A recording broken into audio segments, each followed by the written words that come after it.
Coucou tout le monde, j'espère que vous allez tous et toutes très bien comme vous avez vu dans le titre. Aujourd'hui on se retrouve avec mon bilan lecture du mois de juin.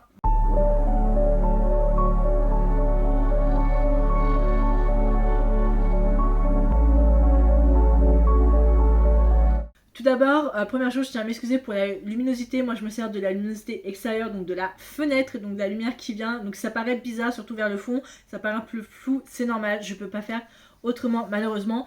Deuxième point, le mois de juin, bah écoutez, ça n'a pas été très fameux, hein. Si vous vous rappelez, je me suis lancé le défi de lire 10 romans parce que le mois dernier, je crois en mai, j'avais lu aussi 10 romans, il me semble. Je vais vous dire ça tout de suite. 1, 2, 3, 4, 5, 6, 7. Oui, j'en ai lu 7. Mais bon, j'étais partie sur une bonne lignée. Je me suis dit pour le dernier mois, avant les vacances, je vais lire 10 romans, ça va le faire. Pas du tout. Si on fait le point sur ma pile à lire du mois de juin, on peut voir que sur les 10 romans que j'avais sélectionnés et qui me faisaient très envie, j'en ai lu que 5. Ce qui, en vrai, écoutez, ma foi, n'est pas mal parce que j'ai quand même lu la moitié de ma palle. Mais c'était pas fameux non plus. Sur les 5 romans que j'ai lus, j'ai eu que 3 bonnes lectures. Les 2 autres, c'était une déception. En tout cas, l'un d'entre eux, c'était pas une déception, c'était juste mon ressenti où je me voyais pas mettre plus haut parce que ça m'avait pas plus transcender que ça. Mais dans l'ensemble, j'ai quand même eu de très bonnes lectures. J'ai continué des sagas. J'ai commencé une nouvelle saga. Voilà, j'ai lu un manga, j'ai lu un thriller. Donc en vrai, c'était assez varié niveau lecture. J'ai lu de la VO, j'ai lu de la VF. En vrai, j'ai lu que 2 romans VO et le reste, c'était que de la VF. Donc en vrai, ça a été... Mais ouais, en vrai, c'était un mois plutôt mitigé. Le premier roman que j'ai lu en juin, il s'agit de Saving Six de Chloé Walsh, qui est donc le 3e tome de sa saga Boys of Tommen, Binding et Keeping 13 que j'ai lu en 2024, ont été des gros coups de cœur. Et les 2 premiers tomes sont disponibles d'ailleurs en français chez l'édition Chatterley Librairie de commencer. Saving Six pour moi c'est le préquel de Binding et Keeping 13 puisqu'on va suivre Joey et Aoife, je sais pas vraiment comment on dit, c'est A-O-I-F-E, Molloy. Donc Joey, c'est le frère de notre protagoniste féminine qu'on a découvert dans les 2 premiers tomes. Et en gros, ce tome-là, on va suivre la relation de Joey et de Aoife, je vais prononcer comme ça, de leur période de collège jusqu'au lycée, jusqu'à Binding et Keeping 13. Donc pour moi, c'est un préquel, tout simplement. Et j'ai mis 4 sur 5. J'ai passé un très bon moment. J'adore l'écriture de Chloé Walsh, j'adore ce qu'elle raconte, j'adore son imagination. Ses romans sont très centrés famille, problèmes de famille, problèmes de tous les jours, en gros des adolescents, des premiers amours, des premiers émois amoureux, des premiers heartbroken, des cœurs brisés, tout ça. J'aime beaucoup son style d'écriture et j'ai beaucoup aimé ce roman. Alors moins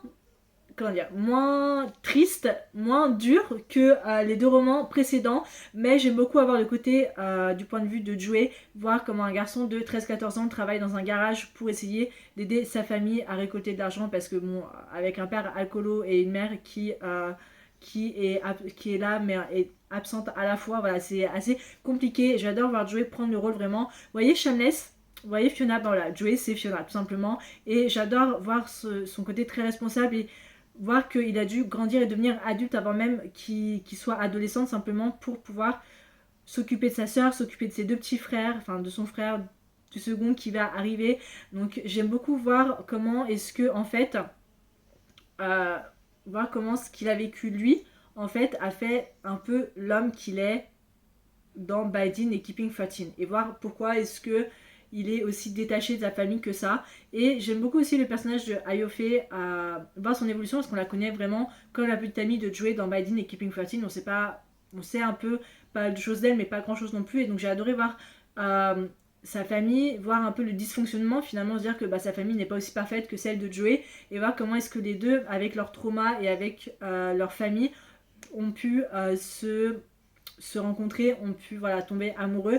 Ça reste un premier tome qui reste aussi très introductif parce que c'est vraiment que je crois leur dernière année de collège jusqu'au début lycée, donc il me reste encore Redeeming Six à lire qui est la suite évidemment, mais j'ai quand même passé un très bon moment. Ça vaut le 4, franchement c'est une saga que je conseille à tout le monde et que j'ai très hâte de continuer. Ma deuxième lecture en juin, il s'agit de Asana Affection, le tome 11 de Suo Moshita chez édition Akata en collection Medium. Ça a été 5 sur 5, gros coup de cœur. Vous savez depuis le temps que Asana Affection c'est l'un de mes shoujo slash josei, parce que bon c'est quand même université jeune adulte préféré de tous les temps. J'ai le tome 12 qui m'attend dans ma palle, c'est l'un de ces rares mangas auxquels je suis complètement à jour, enfin, en tout cas niveau achat. Après niveau lecture il me reste un tome à lire, mais j'aime toujours autant. On a vraiment de l'avancement, autant les premiers tomes ça avançait tout doucement, mais autant plus les tomes avancent, plus la relation entre Yuki et Itsuomi avancent et plus on en apprend plus. J'ai vraiment, si je me trompe pas, j'ai beaucoup pleuré dans ce tome-là, puisque on suit quand même pas mal le passé de Itsuomi et pourquoi est-ce qu'il aime autant voyager et le voir enfant. Et franchement, j'ai trouvé ça mais juste magnifique, les dessins sont toujours aussi beaux et beaucoup de gens n'ont pas autant apprécié sur ce tome-là parce que c'était trop centré sur Itsuomi, sur son passé et tout, mais moi au contraire j'ai adoré parce que ça a permis de découvrir vraiment pourquoi, comment est-ce qu'il aime autant voyager, pourquoi est-ce qu'il est aussi proche de sa famille, il est aussi proche, enfin c'est un jeune homme extrêmement sensible qui est quand même très affectueux et j'ai adoré découvrir le pourquoi du comment. Pour ma part j'ai vraiment adoré, ça reste un manga, voilà, il y a quand même pas mal de choses encore à raconter, j'ai hâte de suivre leur histoire, je sais pas jusqu'à combien de tomes ça va aller, parce que 12 tomes en général c'est un peu la limite, genre c'est à peu près là où un shoujo se termine, mais là c'est encore en cours, donc j'ai hâte de continuer, j'aime toujours autant, gros coup de cœur, si vous n'avez pas encore lu ce manga, franchement foncez, c'est un manga qui parle d'amour, qui parle d'avancement, qui parle de la vie jeune adulte, qui parle de handicap, de surdité, des différences, de comment est-ce que malgré tes différences ou handicaps, tu peux quand même réussir dans la vie, tu peux quand même trouver l'amour de ça. C'est vraiment un très très beau manga que je conseille à tout le monde. Ma troisième lecture, ça a été le premier tome de Mémoire de la forêt de Michael Brun Arnaud et de Saneo qui s'appelle Les souvenirs de Ferdinand Taupe, ou que j'ai emprunté à la bibliothèque, où en gros dans ce tome là on va suivre Archibald Renard qui tient une petite librairie voilà dans la forêt, voilà, qui tient une librairie et cette librairie est assez spéciale puisqu'il s'agit en gros, tous les livres qu'il y a dans cette librairie ce sont des mémoires, des livres que les personnes de la ville, enfin de la forêt ont écrit et l'ont déposé et qui espèrent un jour être achetés et lus par certaines personnes. Et un jour arrive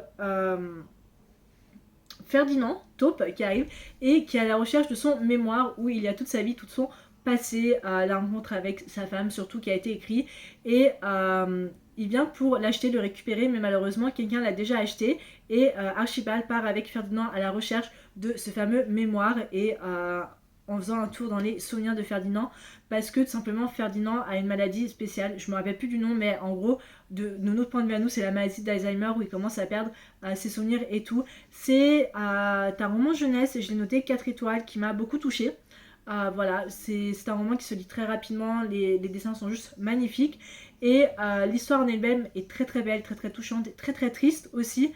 Ça m'a touchée, j'ai pleuré plus d'une fois, j'ai adoré les personnages, j'ai adoré le style d'écriture, j'ai adoré les dessins, j'ai adoré l'ambiance. Bon, celui-ci se lit au printemps. Il y a le tome 2 qui est au automne, que je compte lire cet automne d'ailleurs. Le tome 3 sort en hiver. Et il y a un tome 4 qui est sorti aussi, que je lirai à l'occasion. Mais c'est vraiment des romans jeunesse qui se lisent tout seuls, qui se lisent très rapidement. Je crois qu'en 2 jours, c'était bouclé. Je l'ai dévoré. J'ai juste adoré. J'étais pas sûre si ça allait me plaire, mais finalement, aucun regret. Après, c'est pas forcément la saga où je me dis je veux lire le tome 2 tout de suite, je vais attendre un peu. Mais en vrai, j'ai passé un très bon moment, j'ai adoré l'histoire, les personnages sont tellement touchants et Archibald tient tellement à Ferdinand et ça m'a brisé le cœur plus d'une fois. Leur relation est très belle, très très touchante. Et le fait qu'on en apprenne plus sur Ferdinand, sur son passé, sur sa relation avec sa femme, sa rencontre et comment est-ce que Ferdinand a quand même... Toutes les personnes que Ferdinand et Archibald rencontrent sont des personnes qui ont connu Ferdinand à une époque et j'ai adoré découvrir toutes les relations entre les personnages qui est extrêmement touchant. Ma quatrième et avant-dernière lecture, il s'agit de The Coworker de Freda McFadden qui pour moi n'est pas forcément mon préféré et le meilleur de Freda McFadden. Dans ce roman-là, on va suivre Dawn qui travaille dans une société un peu, il me semble, de cosmétiques ou de régime, quelque chose comme ça, si mes souvenirs sont plutôt bons. Et c'est une travailleuse acharnée qui a des tortues de partout, elle adore les tortues très clairement, qui arrive très tôt au travail, qui fait son travail, qui essaye de s'intégrer comme elle le peut. Et un jour, Nathalie, l'une de ses collègues qui est extrêmement populaire, belle, tout ça, bref, c'est la personne qui travaille là-bas, qui est un peu employée du mois si vous voulez, trouve ça bizarre parce que Dawn n'est pas là ce matin et elle commence à paniquer, elle va chez elle, elle va découvrir qu'il y a du sang et Dawn aurait disparu, Dawn serait morte, on ne sait pas et on va suivre Nathalie entrer dans une spirale à découvrir ce qui est arrivé à Dawn et comme Freda McFadden le fait si bien, ça va jongler entre le passé et le présent et en fait ce qui m'a assez dérangé, j'ai pas aimé ce roman, mais je l'ai pas trouvé extra non plus. C'est-à-dire que je m'attendais à tellement mieux. J'aime tellement les romans de Freda McFadden, j'aime tellement ses styles d'écriture que je m'attendais à tellement mieux. C'est-à-dire que déjà, les chapitres du passé sont écrits via des emails que Dawn écrit à l'une de ses amies. Voilà. Et déjà, ça m'a pas plus transcendé que ça parce que ça m'a pas vraiment donné un point de vue, de ressenti des autres personnages et tout. Et aussi au présent, enfin, il y avait toute cette histoire de, en fait, Nathalie n'est pas forcément celle qu'elle pense être. Et surtout le plot twist, la révélation du pourquoi, du comment, de ce qui s'est passé, ça m'a pas plus transcendé que ça. Et j'étais, mais non, mais Freda McFadden, tu aurais pu faire tellement mieux. Je veux dire, ça avait du potentiel, ça aurait pu être mieux, mais franchement, c'était pas extra. C'est pas le roman que je conseillerais le plus.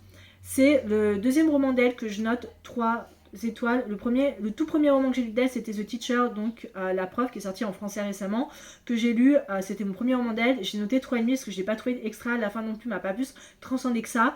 Et là, c'est pareil. Donc la prof et The Coworkers sont les 2 romans que je conseillerais le moins. Évidemment, La femme de ménage, tout ça, c'est voilà. C'est ceux que je recommanderais le plus. Mais voilà, c'est un roman qui m'a pas plus ressenti que ça. Je veux pas trop spoiler non plus parce que tu ferais la McFadden. Donc on sait un peu à quoi s'attendre. Mais pour ma part, j'ai été déçue. C'est surtout la fin et le pourquoi, du comment, le plot et tout cet engouement autour de Nathalie qui m'a plutôt déçue. Mon 5e et dernier roman, il s'agit du tome 3 de Percy Jackson, donc Le sort du titan de Rick Riordan chez Édition Albin Michel dans la collection Wiz. Moi j'ai les anciennes éditions, ouh ça brille, j'ai les anciennes éditions et j'ai noté, il me semble 3 ou 3,5. Alors, c'est le roman qui m'a pas plus transcendé que ça. C'est-à-dire que c'est un tome 3 où on va suivre dans celui-ci Percy, Annabeth, Grover et Talia qui se retrouvent face à une horrible manticore.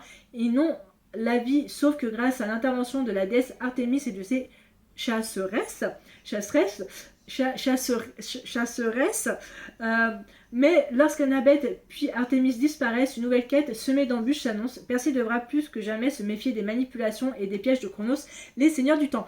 Alors, le tome 1, j'avais mis 4 étoiles, le tome 2, je crois que j'avais mis 3 ou 3,5, et c'est pareil pour ce tome-là. Autant le tome 1, j'étais à fond dedans, autant le tome 2 et le tome 3, même si je passe un très bon moment, c'est des romans jeunesse.